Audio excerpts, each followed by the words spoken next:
হুতি বিদ্রোহীদের মুহুর্মুহু ক্ষেপণাস্ত্র হামলায় কুপকাত ইসরায়েল। একের পর এক ব্যালিস্টিক ক্ষেপণাস্ত্র হামলার মুখে টিকে থাকাই এখন তাদের বড় challenge.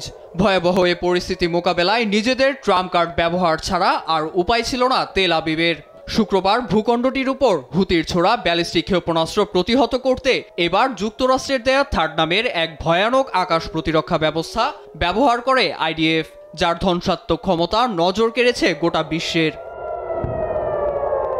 Terminal high altitude air defence বা থার্ড মূলত মার্কিনীদের তৈরি এক বিশাল আকাশ প্রতিরক্ষা ব্যবস্থা, যার কোনো ওয়ারহেড নেই। প্রশ্ন হচ্ছে, বিস্ফোরক বা ওয়ারহেড ছাড়া কিভাবে এই প্রতিরক্ষা ব্যবস্থা ব্যালিস্টিক ক্ষেপণাস্ত্র প্রতিহত করতে পারে?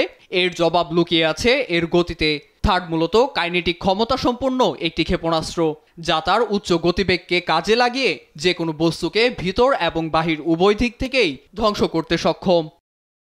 ৬টি ট্রাকের উপর সজ্জিত থার্ড সিস্টেমের প্রতিটিতেই রয়েছে ৮টি করে ইন্টারসেপ্টর, রয়েছে রাডার ও অগ্নি নির্বাপক ব্যবস্থা।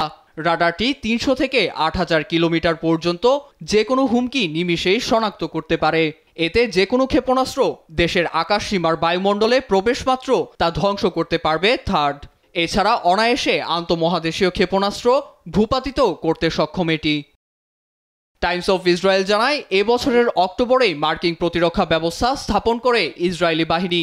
স্থাপনের পর প্রথমবারের মতো হুতি ক্ষেপণাস্ত্র প্রতিহত করতে এর ব্যবহার করে আইডিএফ। তবে ইসরায়েলকে থার্ড সরবরাহ করা নিয়ে এখনো মুখ খোলেনি হোয়াইট হাউস। নীরব দাস, নিউজ ডেস্ক, দেশ টিভি।